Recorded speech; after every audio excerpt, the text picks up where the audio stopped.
Hello, and welcome to the Sleepy History Channel After Dark.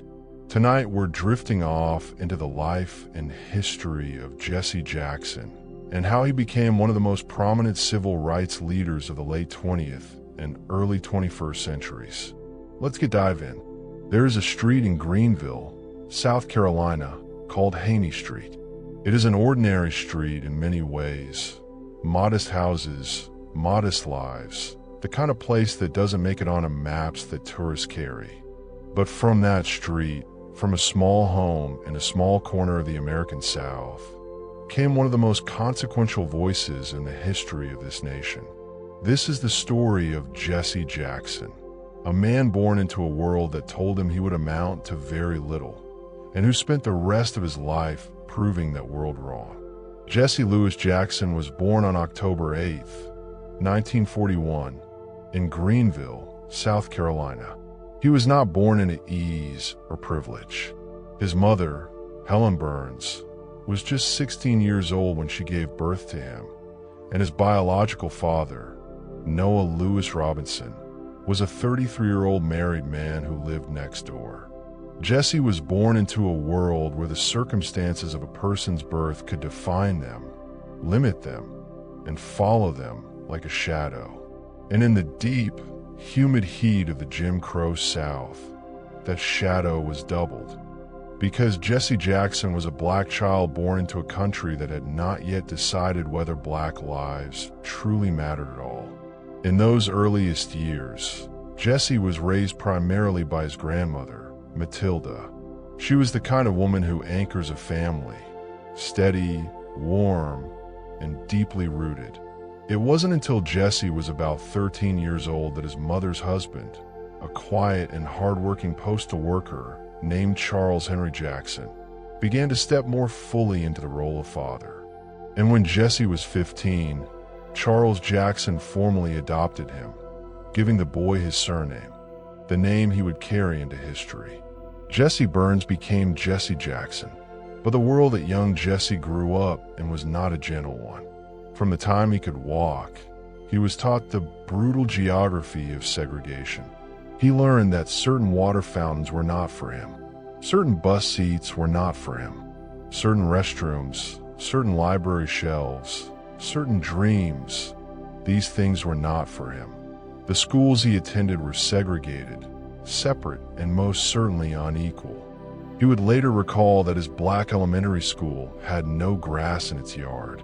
I couldn't play, couldn't roll over, he said, because our schoolyard was full of sand. Just a few miles away, the white schools had green lawns and full libraries. That contrast was not accidental. It was policy. And so Jesse Jackson grew up carrying something that a great many children carry in difficult circumstances: the sharp, clarifying sting of knowing that the world sees you as less. The other children on his street sometimes taunted him about being born out of wedlock, calling him names, telling him he was a nobody with no daddy. It was a wound, but like many wounds, it became something else over time. It became fuel. Jesse Jackson himself would say, decades later, "It is where I get the drive, to think I could change the South through the civil rights movement and run for president."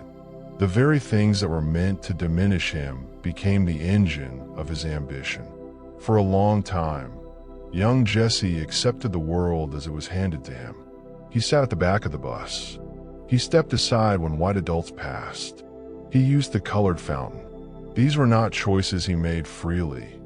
They were rules enforced by law and by violence. But then something happened in 1955 that changed the way many black Americans, young and old, saw the world. A woman named Rosa Parks refused to give up her seat on a Montgomery, Alabama bus, and the black community of Montgomery walked. For 381 days, they walked, carpooled, and stood firm. They called it the Montgomery Bus Boycott, and it cracked something open in the American consciousness. Young Jesse Jackson, just 14 years old, watched it happen and felt something stir. He would later say that it was the boycott that first showed him change was possible, that the rules he had been living under were not natural laws. They were choices, and choices could be unmade. Jesse channeled that awakening into everything he did at school. At Sterling High School, Greenville's all-black secondary school, he became someone. Not just a face in the hall, but a force. He was elected class president. He finished 10th in his graduating class academically. And on the athletic field, he earned letters in 3 sports: baseball, football, and basketball. He was a natural leader, a young man who had the rare ability to walk into a room and fill it. His coaches noticed, his teachers noticed, and the scouts noticed too. When he graduated from Sterling High in 1959, Jesse Jackson received an offer from a minor league professional baseball team. It was, by any measure, a remarkable opportunity, the kind of thing that pulls a young man from Haynie Street out in the wider world and sets him on a different path entirely. He turned it down. Instead, Jesse Jackson accepted a football scholarship to the University of Illinois, one of the most prestigious universities in the Midwest. For a young black man from a segregated town in South Carolina, this was not a small thing.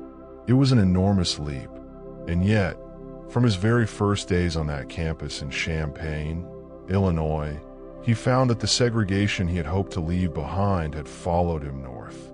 His biographer Barbara Reynolds would later write that the racism he encountered there convinced him the predominantly white university was not the place to be.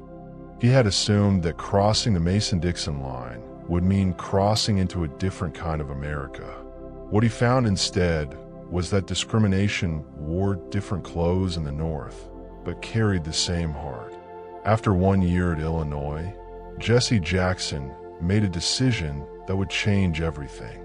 He transferred south, back to his roots, back to a place that felt like home in a way that Champaign never had.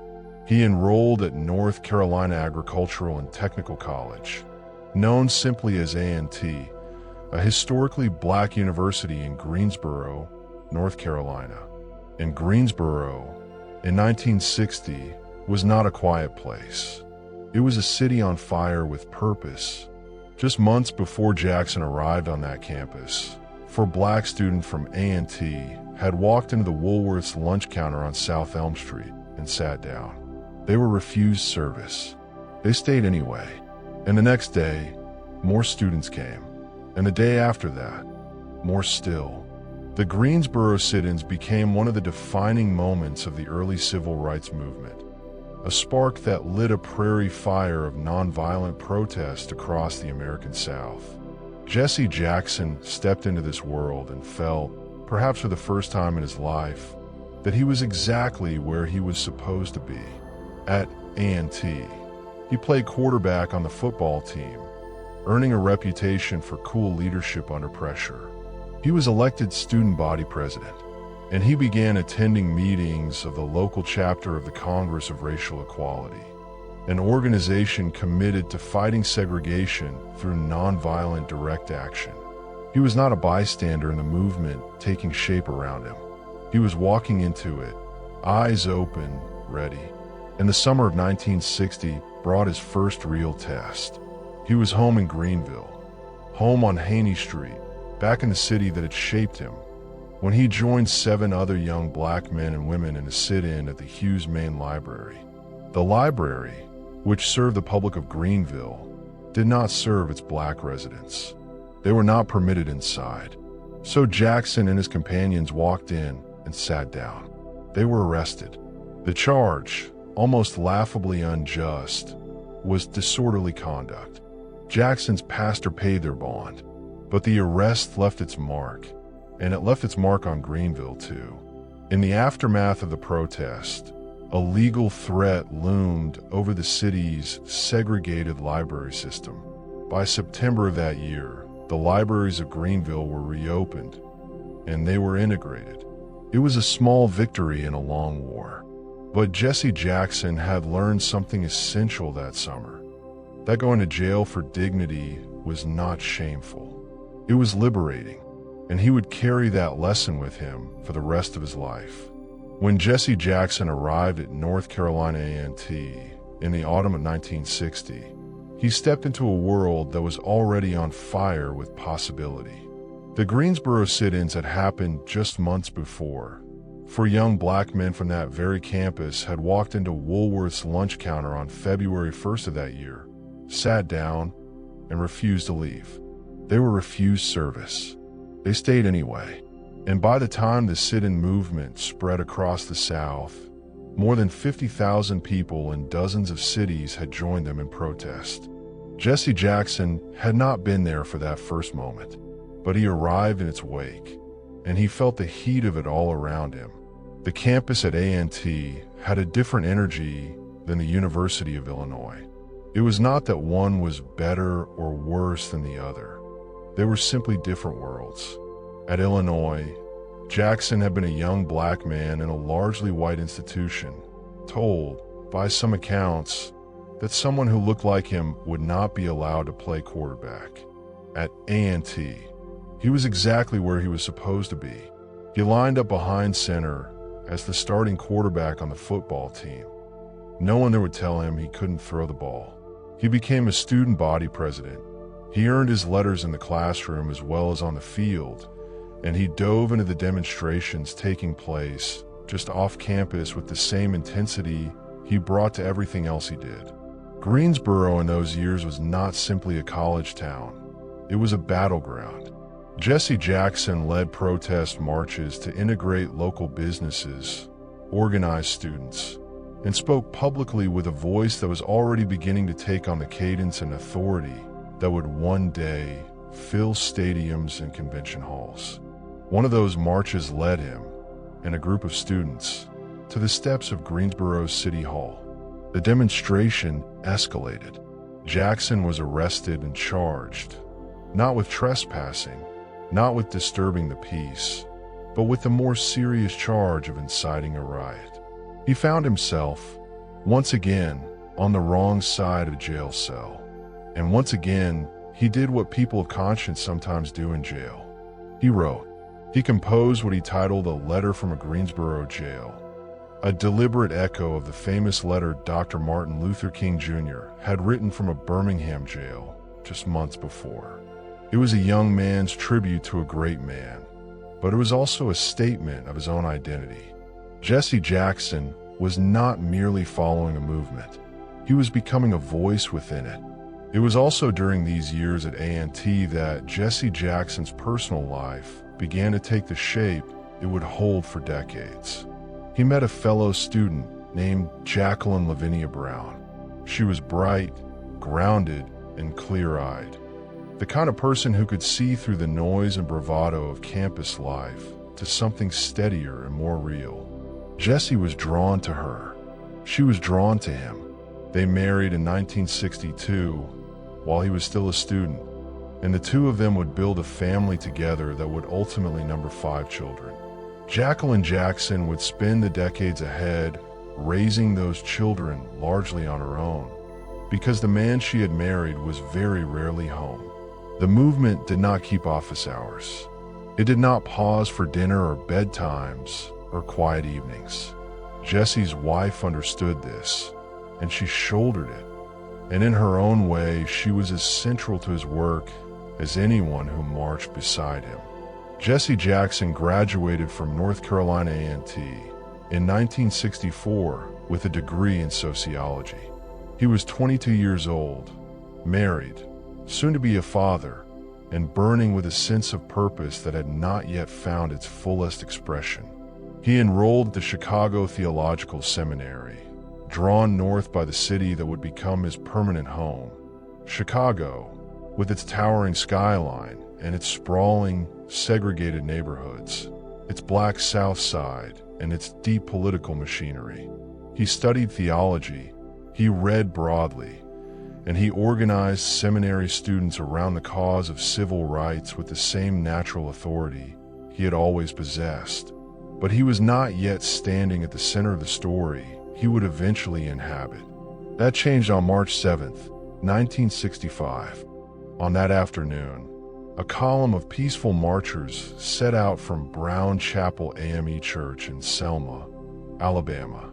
They were walking to Montgomery, the state capital, to demand the right to vote, a right that black citizens of Alabama held in theory, but were routinely denied in practice through literacy tests, poll taxes, and outright violence. Led by John Lewis and Hosea Williams, the column crossed the Edmund Pettus Bridge, a bridge named, with a particular cruelty of history, for a former Grand Dragon of the Ku Klux Klan.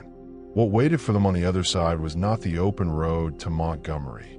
It was a wall of state troopers on horseback, armed with billy clubs and trailing clouds of tear gas. The troopers attacked without warning. Marchers were beaten to the ground. John Lewis's skull was fractured. A young woman named Amelia Boynton was clubbed unconscious and left lying on the pavement. 17 people were hospitalized. 50 more were treated for injuries on the scene. Television cameras captured it all, and that footage went into living rooms across America and around the world. Jesse Jackson was in Chicago when the news broke. He watched the footage along with millions of others, and something in him, something that had been building since childhood, since the sand-filled schoolyard, since the water fountains and the bus seats, and the arrest of the Greenville library, rose up and demanded action. He did not wait for an invitation. He organized a group of his fellow seminary students, climbed into a car, and drove south. Not to observe, to stand. When Jackson arrived in Selma, he found himself in the company of people he had only read about and heard of, veterans of the movement, men and women who had been in the struggle for years, who had paid for their convictions in ways both visible and invisible. And he found himself in the orbit of the Reverend Dr. Martin Luther King Jr. King was then 36 years old, already a Nobel Peace Prize laureate, already the moral voice of a generation. He was a man of deep spiritual seriousness and extraordinary rhetorical gifts. And he was like Jackson, a child of the South who understood in his bones what was at stake in every march, every arrest, every confrontation with the machinery of white supremacy. King noticed Jesse Jackson in Selma. It is hard to imagine that he wouldn't have. Jackson had what the old preachers called the gift, an instinct for the moment, a voice that carried, a way of making a crowd feel that what they were doing was not just necessary, but holy. King was impressed, and in the weeks that followed the Selma campaign, he extended an offer. Come work with the Southern Christian Leadership Conference, the SCLC. Come help us carry this forward. Jesse Jackson said yes. It was one of the most consequential decisions of his life.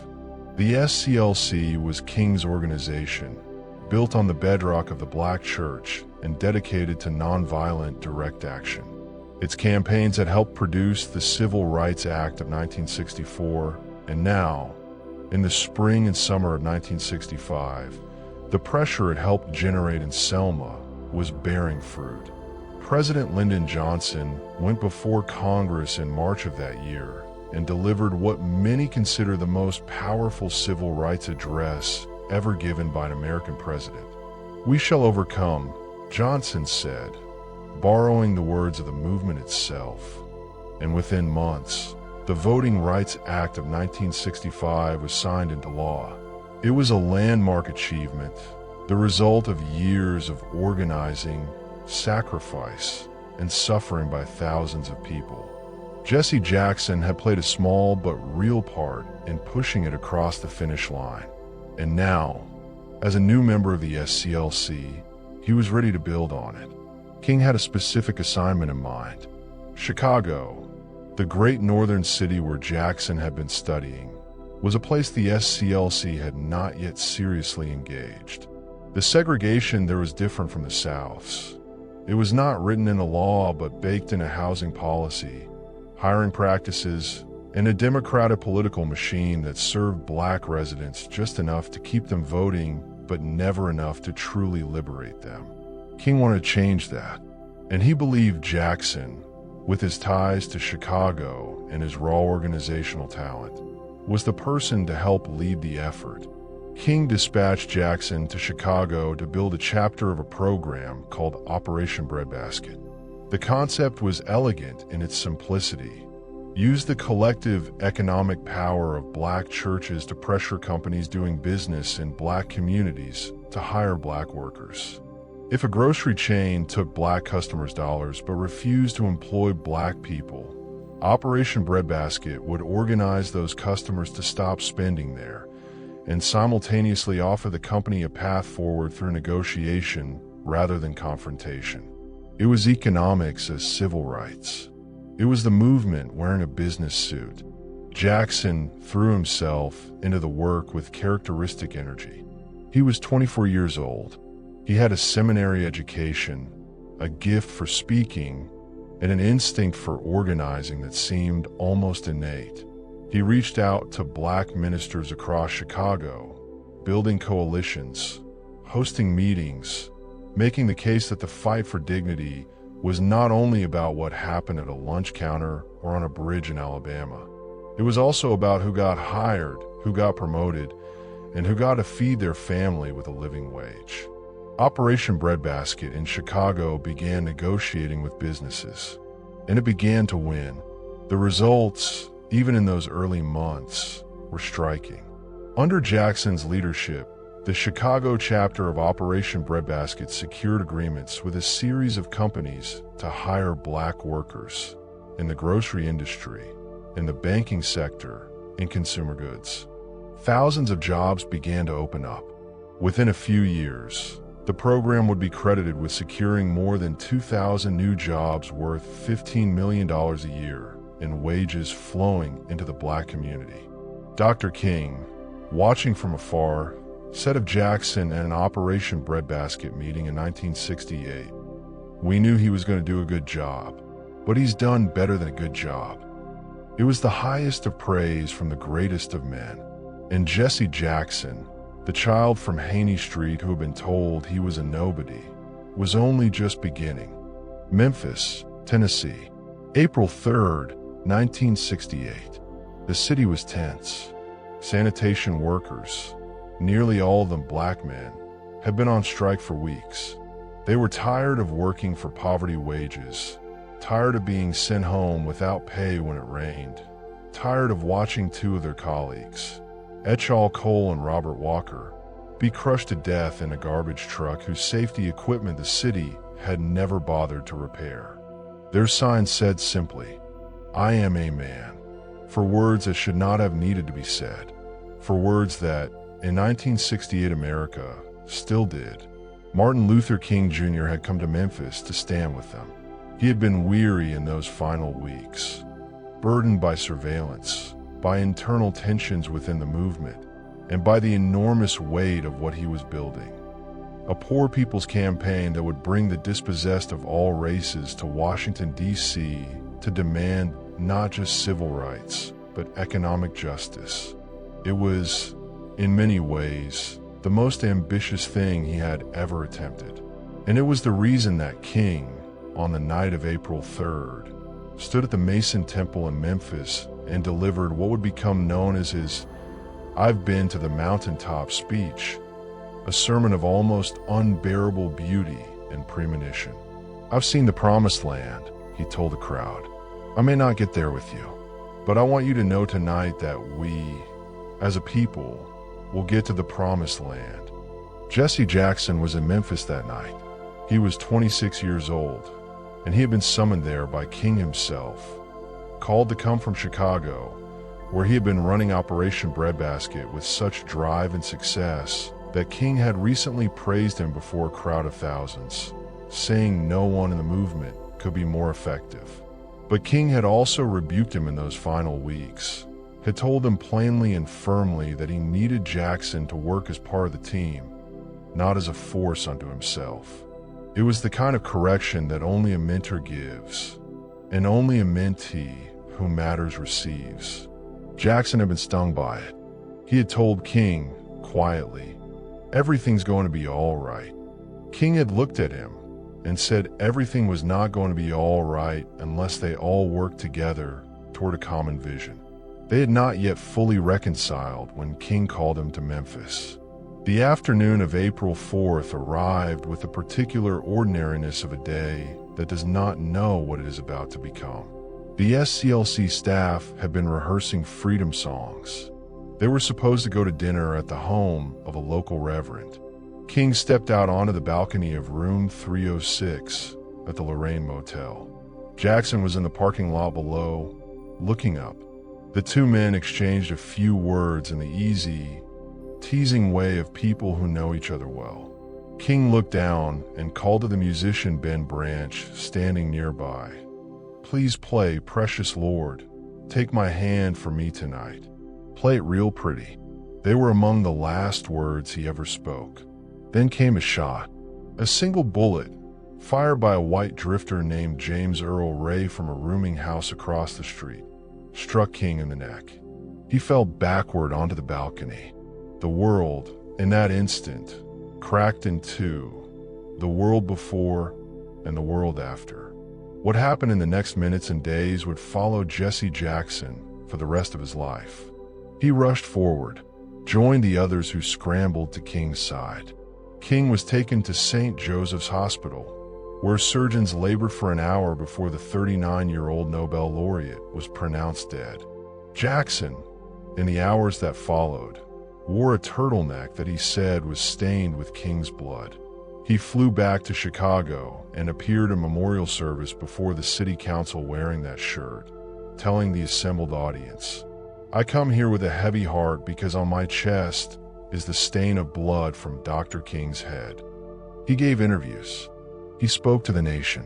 Other members of King's inner circle, men like Andrew Young and Ralph Abernathy, disputed the details of Jackson's account. Some said he had not been on the balcony, that he could not have cradled King as he claimed. The question of exactly where Jackson stood and what he did in those terrible minutes became one of the most debated and contested chapters of his legacy. It was, as one historian described it, a kind of Rorschach test for how people saw him. Was he a traumatized young man acting out of grief and shock, desperate to hold onto his mentor's memory in the most visceral way possible? Or was he, even in those moments, calculating how to position himself as King's heir? Perhaps both things were true at once.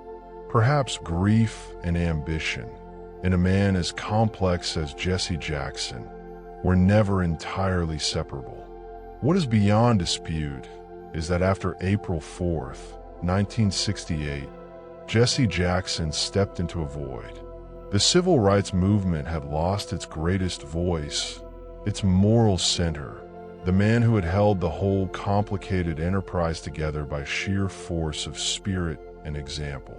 The SCLC would continue, led first by Ralph Abernathy and then by others. But there was no replacing King.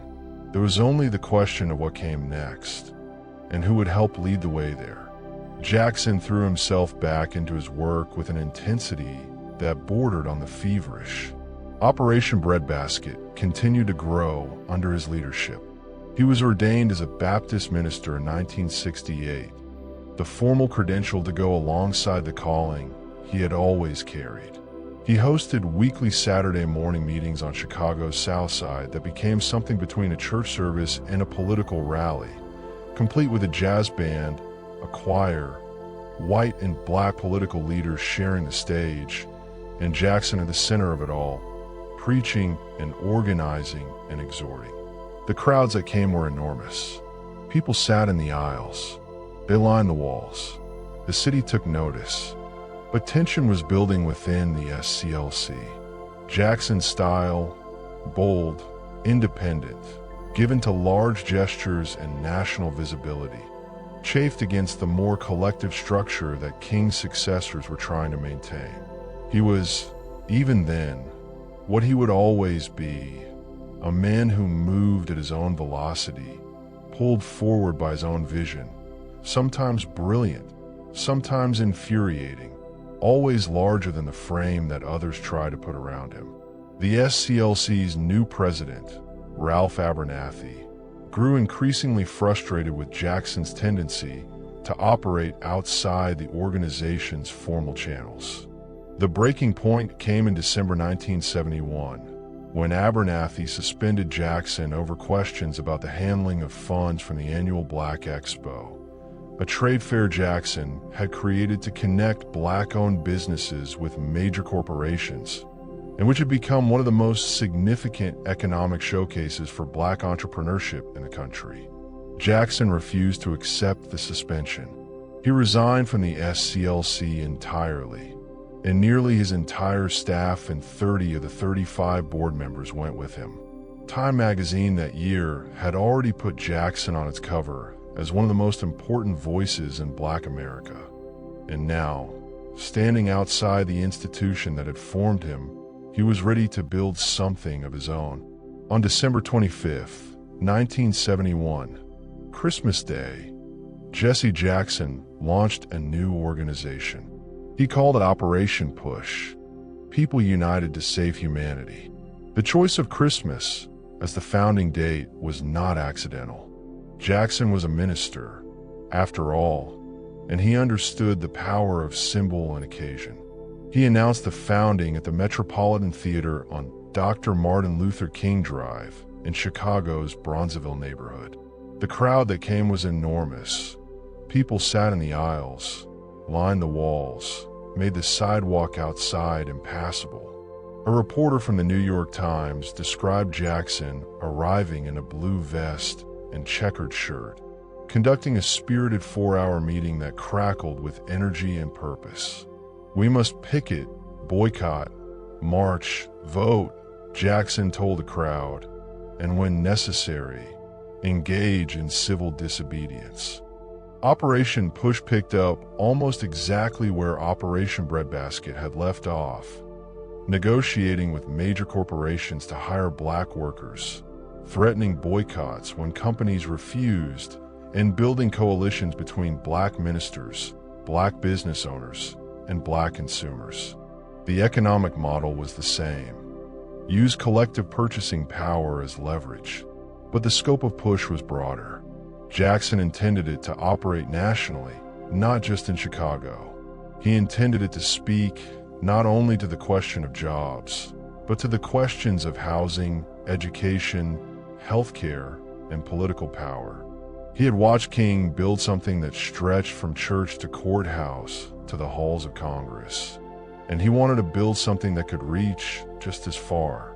In the early years of Push, Jackson launched a program that became one of his most celebrated initiatives, Push Excel, a campaign aimed at keeping Black youth in school, discouraging drug use, and building a culture of academic aspiration in communities where despair had made such aspirations feel dangerous.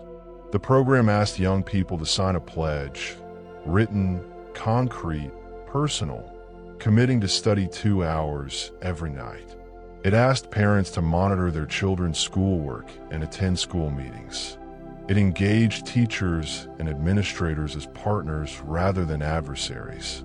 The approach was characteristically Jackson.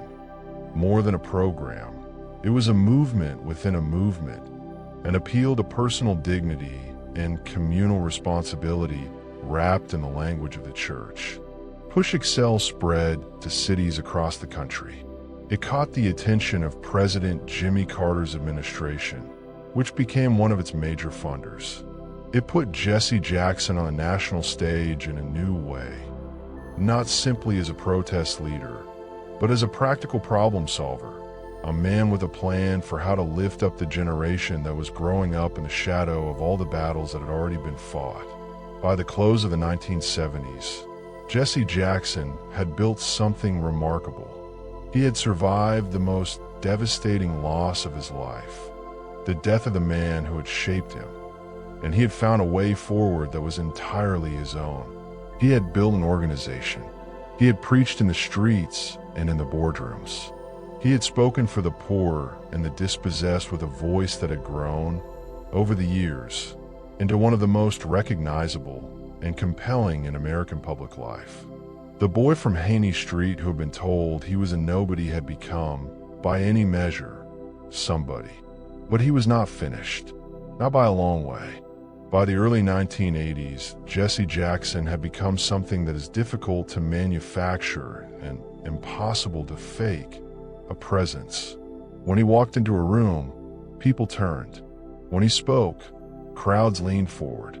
He had been building for 20 years, building organizations, building coalitions, building a vocabulary of protest and possibility that had become distinctly, unmistakably his own. And now, in the autumn of 1983, he made a decision that would shock the country, alarm the Democratic establishment, and change American politics in ways that are still being felt today. He decided to run for president of the United States.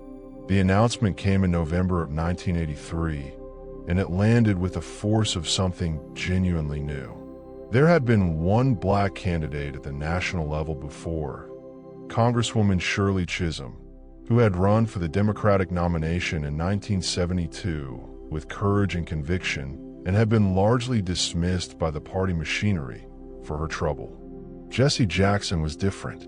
He was not running to make a point or to expand a platform. He was running, by every indication, to win. And the candidacy he announced was built around an idea he had been nurturing for years, an idea that was, in its way, the political expression of everything he had been preaching since his days at North Carolina A&T. He called it the Rainbow Coalition. The name was a stroke of intuition. It captured, in two simple words, the full breadth of what Jackson was trying to do. He was not running as the candidate of Black America alone, though Black America would be his most steadfast base. He was running as the candidate of everyone the Democratic Party had been taking for granted: Black voters, Latino voters, Native Americans, Asian Americans, poor whites in Appalachia, family farmers watching their land be swallowed by debt, women who had been told their issues were secondary, gay Americans who had been told their lives were not worthy of political consideration. He was trying to knit together a quilt of the dispossessed and the overlooked and persuade them that their combined strength was enormous, that if they voted together, they could not be ignored. America is like a quilt, he said, many patches, many pieces, many colors, many sizes, all woven and held together by a common thread. The 1984 primary season began against the backdrop of the Reagan Revolution, a political era defined by tax cuts for the wealthy, cuts to social programs for the poor, and a posture towards civil rights that many black leaders experienced as outright hostility. Jackson positioned himself as the sharpest voice against all of it. He campaigned in all 50 states, something Shirley Chisholm had not been able to do. He reached black churches and union halls and university auditoriums and city parks. He drew crowds that other Democratic candidates could only envy. And while the party's institutional weight was lined up firmly behind former Vice President Walter Mondale, Jackson's campaign was alive in a way that Mondale's simply was not. The primary season brought genuine victories.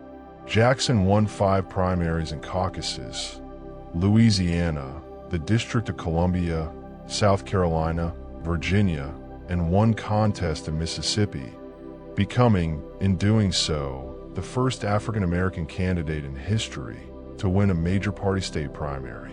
That sentence deserves a moment. In the year 1984, nearly 2 decades after the Voting Rights Act, a black man from Greenville, South Carolina, had won primary elections in the state where he had grown up drinking from colored water fountains.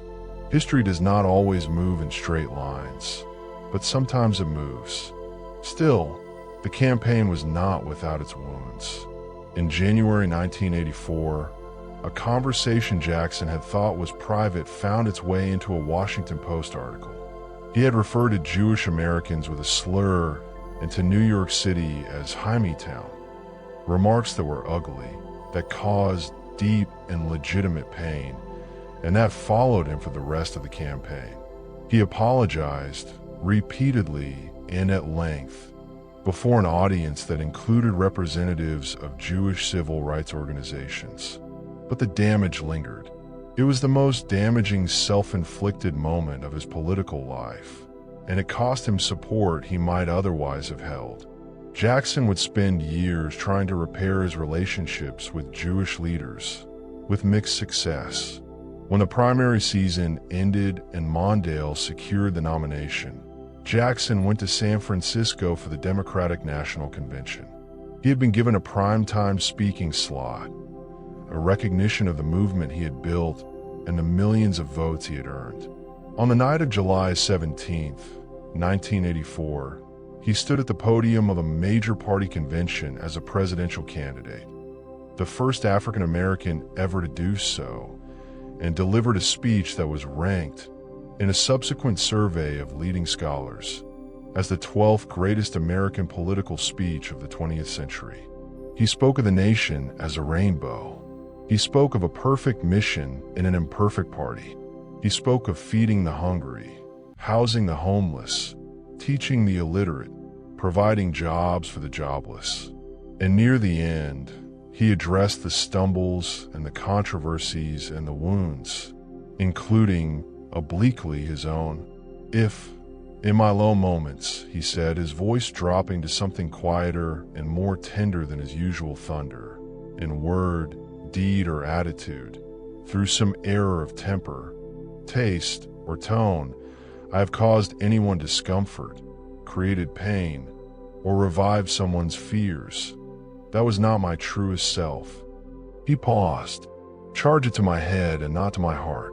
And then, at the very end, he lifted his voice back up. I am not a perfect servant. I am a public servant, doing my best against the odds. As I develop and serve, be patient. God is not finished with me yet.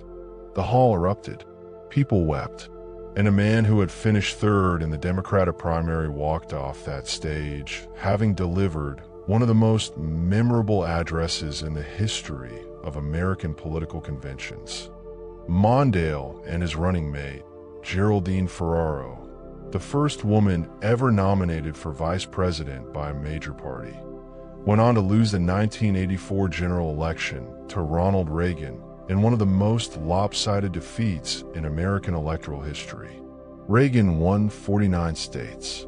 The loss was devastating for the Democratic Party, but it clarified something important. The party could not win without energizing its most loyal constituencies, and no one had proved more capable of energizing those constituencies than Jesse Jackson. He came back in 1988 with lessons learned and ambition sharpened. This time, the campaign was better funded, better organized, and broader in its reach. Jackson had spent the 4 years since 1984 traveling, speaking, organizing, building the Rainbow Coalition from a campaign slogan into something with genuine organizational depth. And this time, he made a deliberate effort to reach beyond his 1984 base, to speak in white communities where no one expected him, to show up in places where his presence itself was a kind of argument. He rallied auto workers in Kenosha, Wisconsin, when the Chrysler Corporation announced it would close the local plant, standing at the factory gates and declaring that the fight for jobs in Kenosha was the same fight as the one in Selma, Alabama, that economic violence and racial violence were branches of the same tree. The United Auto Workers local voted to endorse him. It was the kind of moment that his 1984 campaign had rarely produced, a white working-class union endorsing Jesse Jackson. The 1988 primary season moved toward its most dramatic moment on March 26th of that year. The contest that day was in Michigan, a state with a large black population in Detroit, but also a huge swath of white union households in the suburbs and the rest of the industrial Midwest. Jackson campaigned hard there, and when the results came in, they were stunning. He had beaten Michael Dukakis, the clear favorite, the best-funded candidate in the field, by a margin of 54% to 29%. It was the biggest victory of his 2 presidential campaigns, and it briefly did something that almost no one had thought possible. It put Jesse Jackson at the top of the delegate count in the race for the Democratic presidential nomination.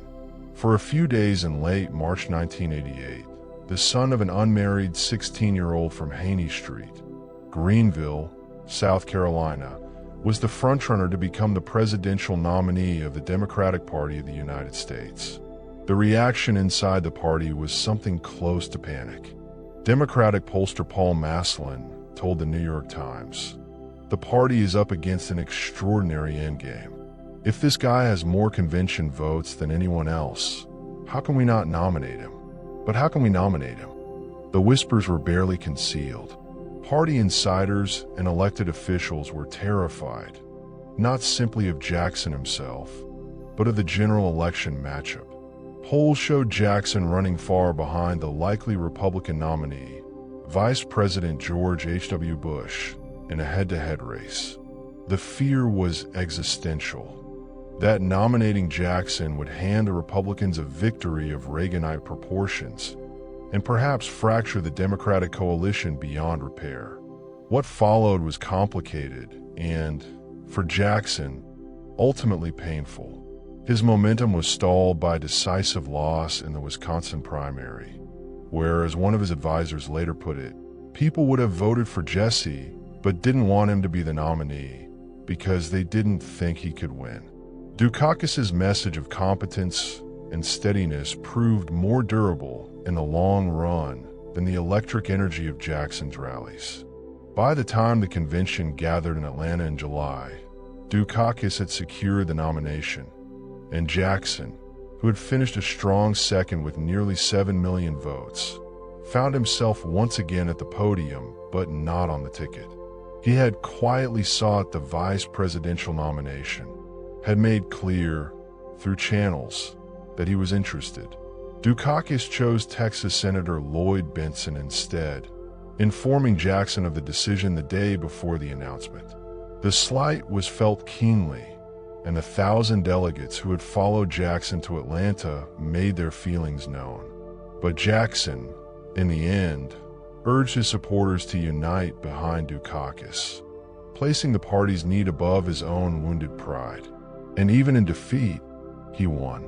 What Jesse Jackson won in those 2 campaigns cannot be measured only in primary victories or delegate totals. He won something structural, something that would reshape American politics long after his own campaigns had ended. At the 1988 convention, he used the leverage he had earned to push through a change to Democratic Party rules that would, within 20 years, help elect the first black president in American history. The old rules required a candidate to win 20 to 30% of votes in a district before earning any delegates at all, a winner-take-all logic that had consistently underrepresented Jackson's support. The new rule required only 15% for proportional representation. It was a rule that, in 2008, allowed a young senator from Illinois named Barack Obama to maximize his delegate count in every state he entered, even the ones he lost, building a narrow but decisive advantage over Hillary Clinton and riding it all the way to the White House. Jesse Jackson had not just run for president. He had changed the architecture of the contest itself. After the 1988 presidential campaign ended, Jesse Jackson stood at a crossroads that most political figures never have to face. He had run twice for the highest office in the land. He had come closer than any black candidate in American history. He had changed the rules of the game, registered millions of new voters, and proved that a coalition of the overlooked and the left behind could shake the foundations of a major political party. But he had not won. And now, the question was what came next, not for the movement he had built, but for the man himself. He answered that question in a way that surprised almost everyone. He did not retreat to the familiar territory of protest marches and picket lines. He did not sulk in Chicago or disappear for public life. Instead, Jesse Jackson became something entirely unexpected, a diplomat, a freelance ambassador, a man who walked into rooms where governments were afraid to go, sat down across from dictators and despots, and walked back out with Americans who had been given up for lost. It had started quietly in December of 1983, just weeks after he had announced his first presidential campaign.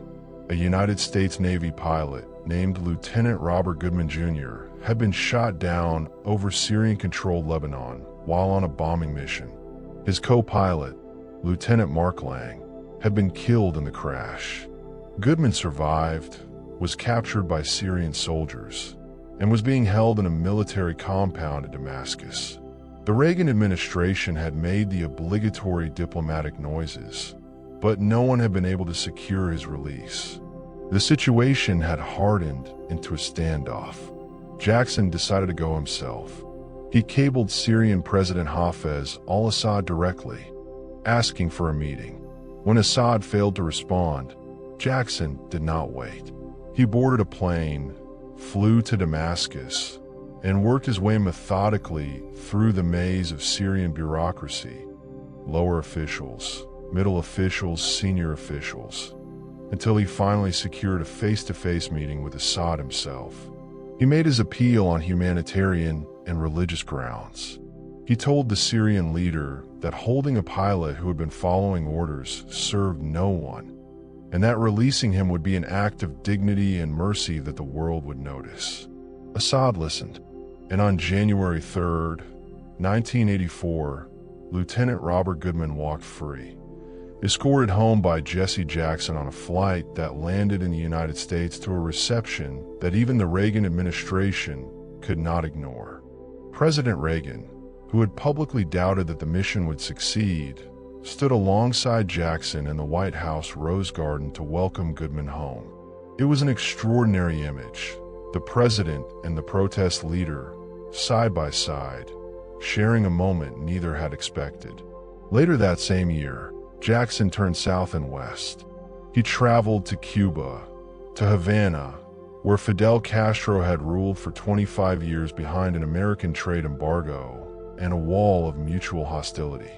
Jackson spent time with Castro, talked with him, appealed to him on the same humanitarian grounds he had used in Damascus.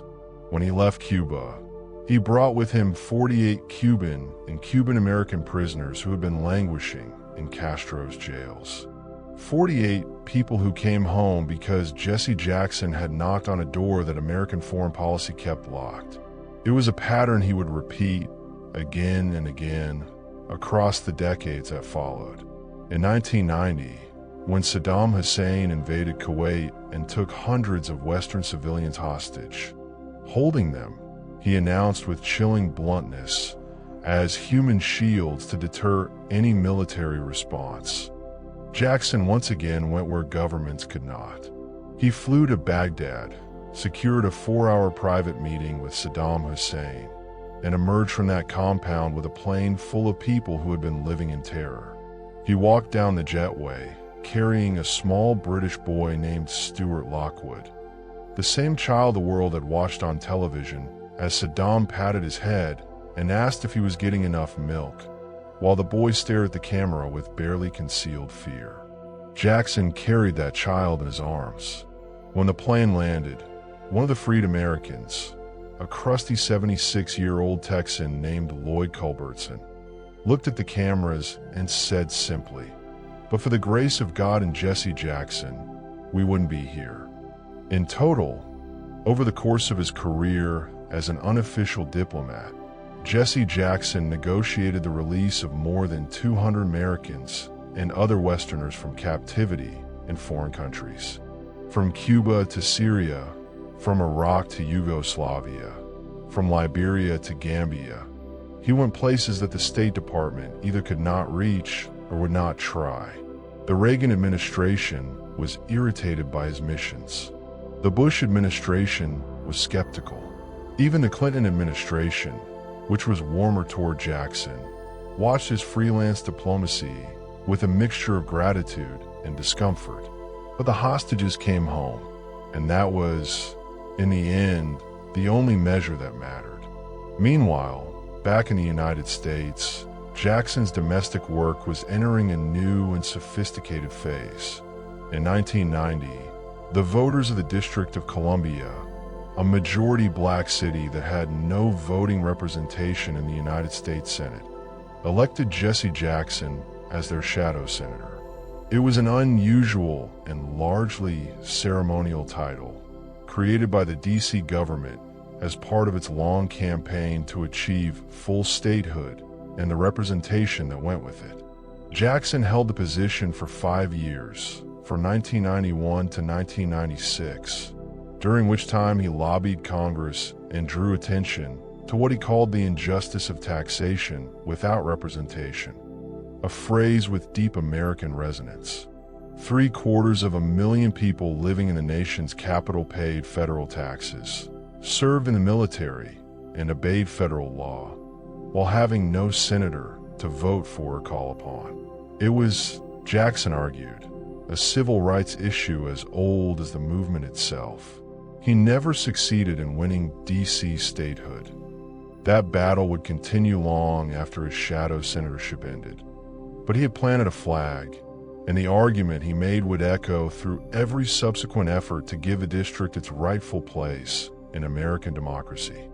In 1996, Jackson returned to Chicago. He had been living in Washington during his shadow senator years, moving between the Capitol and the South Side, and now he came back to consolidate the work of a lifetime.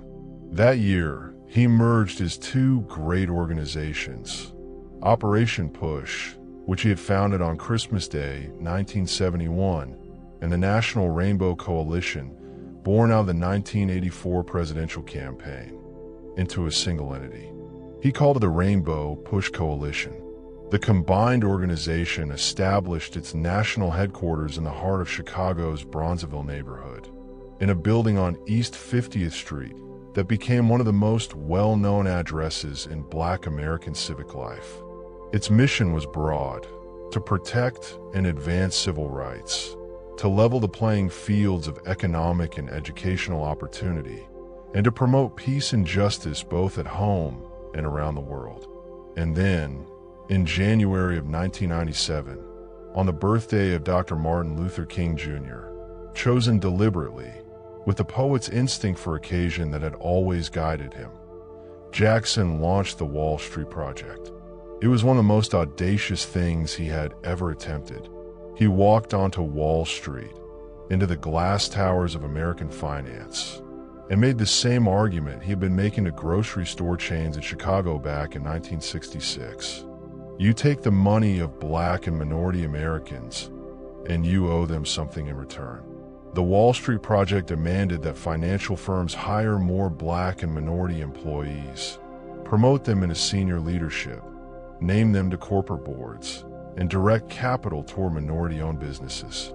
It was Operation Breadbasket in a suit and tie, standing on the corner of Broad and Wall, looking up at the skyscrapers and refusing to be impressed. The financial industry, accustomed to being the most powerful room in the world, found Jesse Jackson harder to dismiss than it expected. Some companies negotiated, some made commitments, some followed through, and some did not. But the argument was in the room now. It was on the agenda.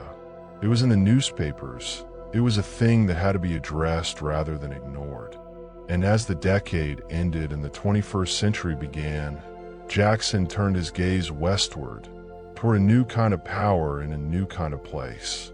Silicon Valley, in the late 1990s, was intoxicated with its own mythology. It told itself a story about meritocracy, about a place where ideas were all that mattered, where the old hierarchies of race and class and connection had been swept away by the clean logic of code and capital. Jesse Jackson read that story, and he recognized it. He had heard versions of it before, in the boardrooms of Chicago and the executive suites of New York. He had heard companies explain why their workforces happened to be almost entirely white, why their board happened to have no Black or Latino faces, why their supplier lists happened to reflect no one who looked like the customers who used their products. The story always had a different setting. The conclusion was always the same. He began attending tech company shareholder meetings. He bought shares in companies. The minimum required to gain standing at shareholder meetings. And he sat in those rooms and asked the questions that no one else was asking. He met with CEOs. He met with Steve Jobs at Apple. He pressed Hewlett-Packard for commitments on minority hiring. He demanded that tech companies disclose their workforce demographics, something many had quietly resisted doing precisely because the numbers were so difficult to defend. The companies that dismissed him found that his calls for boycotts had real teeth. The ones that engaged found that he was a practical negotiator, not merely a provocateur. He was not there to burn the house down. He was there to open the door. The results, over time, were real. Rainbow Push's pressure campaigns produced commitments from technology companies to invest in minority-owned firms, to add black executives to their boards, to build pipelines into communities that had never been considered sources of tech talent. The conversation about diversity in Silicon Valley that would eventually dominate headlines in the 2010s and 2020s. The spreadsheets of demographic data, the public commitments, the hiring initiatives, had roots in the work that Jesse Jackson had begun at the end of the previous century, showing up in those shareholder meetings with his notebook and his moral authority and his refusal to be politely escorted to the door. In the year 2000, President Bill Clinton presented Jesse Jackson with the Presidential Medal of Freedom, the highest civilian honor the United States government can bestow.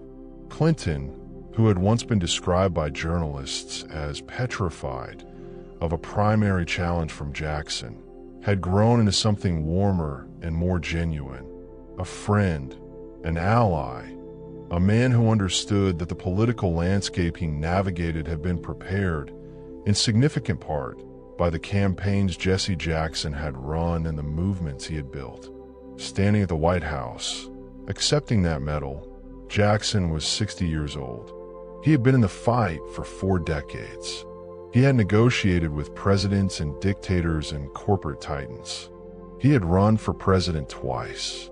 He had built 3 organizations that had collectively changed the economic and political lives of millions of people. And he was not done yet. There's a particular kind of feeling that comes when history moves so fast that you can barely trust what you're witnessing. When something happens that, for your entire life, you were told could not happen, and then, one November evening, it happens anyway. Jesse Jackson knew that feeling on the night of November 4th, 2008. He was standing in Grant Park in Chicago, the great open lawn along the Lake Michigan shoreline where, 40 years earlier, police had beaten young protesters bloody during the Democratic National Convention. He was standing in a crowd of hundreds of thousands of people, and the television networks were calling it. Barack Obama, a 47-year-old United States Senator from Illinois, the son of a black Kenyan father and a white Kansas mother, had been elected the 44th President of the United States of America, the first black president in the history of the Republic. The cameras found Jesse Jackson in that crowd almost immediately, because the cameras always found Jesse Jackson. And what they found was not the preacher, not the candidate, not the negotiator or the organizer or the orator. What they found was a man weeping, tears running freely down his face, his hands raised, his eyes closed, his whole body trembling with something that was too large for any single word. It was grief, and it was joy, and it was the weight of every march, every arrest, every morning he had gotten up and kept going when the world told him to stop. It was Dr. King. It was the Edmund Pettus Bridge. It was Haynie Street. It was all of it, pressing outward at once through the only release the human body knows. He had described the arc of the civil rights movement in the weeks before the election as a marathon, 54 years of running toward a finish line. Obama, he said, was running the last lap, and now the race was won. Jesse Jackson wept for the runners who had not made it. He wept for the ones who had been beaten and jailed and killed. He wept because the boy who had been told he was nobody had lived to see a man who looked like him become the most powerful person on earth. "This is a night," he said later, "I never thought I'd live to see." The relationship between Jackson and Obama had never been simple. Obama was in many ways the inheritor of everything Jackson had built: the voter registration drives, the changed delegate rules, the Rainbow Coalition's vision of a multiracial political majority. But Obama was also something new. He was post-Jackson in certain ways, unwilling to be defined solely by the grievances of the movement, more interested in the language of shared American identity than in the language of racial confrontation. The tensions between them were real.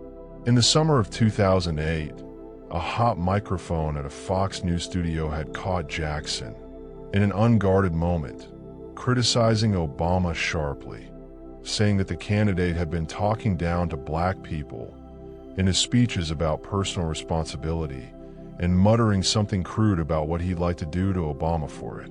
The moment was humiliating. Jackson apologized, fully and publicly.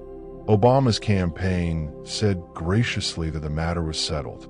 And that same November, Jackson stood in Grant Park and wept. Both things were true.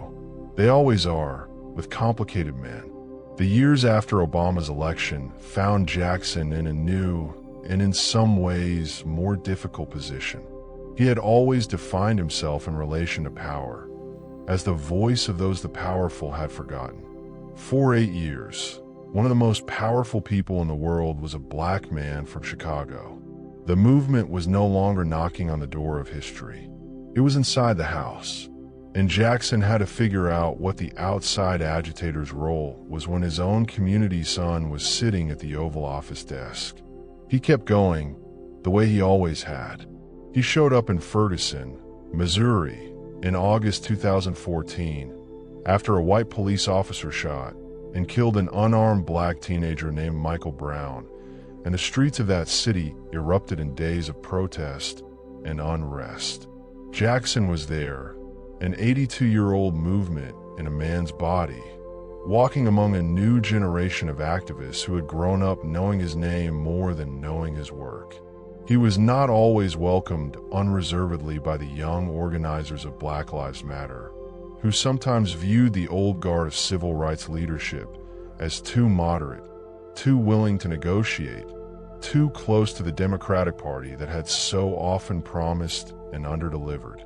It was a tension that Jackson recognized from his own youth, the impatience of the new with the accommodation strategies of the old. He had felt it himself, toward Abernathy, toward the SCLC, when he had gone his own way in 1971. Now he was on the receiving end of it. He did not seem to mind. He kept going. He went to Kenosha, Wisconsin, in August 2020, after police shot Jacob Blake, a black man, 7 times in the back in front of his children. Jackson stood at a press conference and said, "Today, there's a moral desert, top down. The acid rain is coming, top down. That kind of moral desert hurts all of America." His voice was slower now, his movements more careful. But the words were still there. The argument was still there. The refusal to look away was still there. In 2017, Jackson had announced publicly what those close to him had already known for several years. He had been diagnosed with Parkinson's disease, the same condition that had eventually taken his biological father's life. He was characteristically direct about it. He did not shrink from the disclosure or dress it in euphemism. "I am fortunate I detected it early," he said. He called it a medical challenge and made clear that he intended to keep working for as long as he was able. And he did. He was arrested twice in 2021 while protesting in Washington against the Senate filibuster rule, the procedural mechanism that critics argued was being used to block voting rights legislation. There were 2 people arrested that day who had been alive for the passage of the original Voting Rights Act of 1965, who had marched in Selma, who had watched that hard-won law be weakened and threatened and chipped away at over the decades that followed. Jesse Jackson was one of them. He was 79 years old when they put the handcuffs on. He went peacefully, with something on his face that looked very much like satisfaction. In April of 2025, his diagnosis was amended. The condition he had been living with was not Parkinson's disease precisely, but something rarer and more aggressive. Progressive supranuclear palsy, PSP, a degenerative neurological disorder that affects walking, balance, swallowing, and eye movement, a condition for which there is no cure and no significant treatment. It affects the brain's ability to control the body's most basic functions, slowly and relentlessly. His family said he had been managing the condition for more than a decade. That same summer, the National Bar Association honored him with a Lifetime Achievement Award, a recognition of more than 60 years of legal and political advocacy that had helped write the rules of American civic life. In July of 2023, he had stepped down as the leader of the Rainbow Push Coalition, the organization he had founded on Christmas Day, 1971, and led for more than 50 years. He was 81 years old and ill, and even then, he did not use the word retirement. He called it transition. In November of 2025, he was admitted to Northwestern Memorial Hospital in Chicago, the institution that had been treating him as an outpatient for years. His family reported that he was under observation for his PSP and released a statement asking for prayers. A week and a half later, he was discharged in stable condition. His son Jonathan said, "Our family would like to thank the countless friends and supporters who have reached out, visited, and prayed for our father. We bear witness to the fact that prayer works." They brought him home. And at home, in Chicago, the city that had made him and that he had made, surrounded by his wife Jacqueline, who had walked beside him for more than 60 years, and by their children Santita, Jesse Jr., Jonathan, Yusef, and Jacqueline. The Reverend Jesse Jackson Sr. died peacefully on the morning of Tuesday, February 17, 2026. He was 84 years old. His family released a statement that read, "It is with profound sadness that we announce the passing of civil rights leader and founder of the Rainbow Push Coalition, the Honorable Reverend Jesse Jackson, Sr. He died peacefully on Tuesday morning, surrounded by his family. His unwavering commitment to justice, equality, and human rights helped shape a global movement for freedom and dignity. A tireless change agent, he elevated the voices of the voiceless." The Reverend Al Sharpton, a man who considered Jackson his mentor, his guide, his model for what a life in the movement could look like, said, "Our nation lost one of its greatest moral voices." Reverend Jackson stood wherever dignity was under attack, from apartheid abroad to injustice at home. His voice echoed in boardrooms and in jail cells. He carried history in his footsteps and hope in his voice. And so the story ends where it began, with a boy from Haynie Street in Greenville, South Carolina. A boy born into a world that had decided who he was before he had the chance to decide for himself. A boy who grew up drinking from the wrong fountain, riding in the back of a bus, studying in a schoolyard full of sand because the city hadn't bothered to plant grass. A boy who was told he was nobody, and who spent the next 84 years telling the world otherwise. He registered millions of voters. He negotiated freedom for more than 200 hostages in foreign countries. He ran for president and changed the rules of the game so that the next generation could run further. He stood on balconies and bridges and factory gates and boardroom floors and told the people around him that their dignity was not negotiable, that their lives mattered, that the arc of the moral universe was long, but it bent toward justice if enough hands were willing to pull it. He received more than 40 honorary doctorate degrees. He won the Presidential Medal of Freedom, He built organizations that outlasted administrations and trends and the fashions of activism.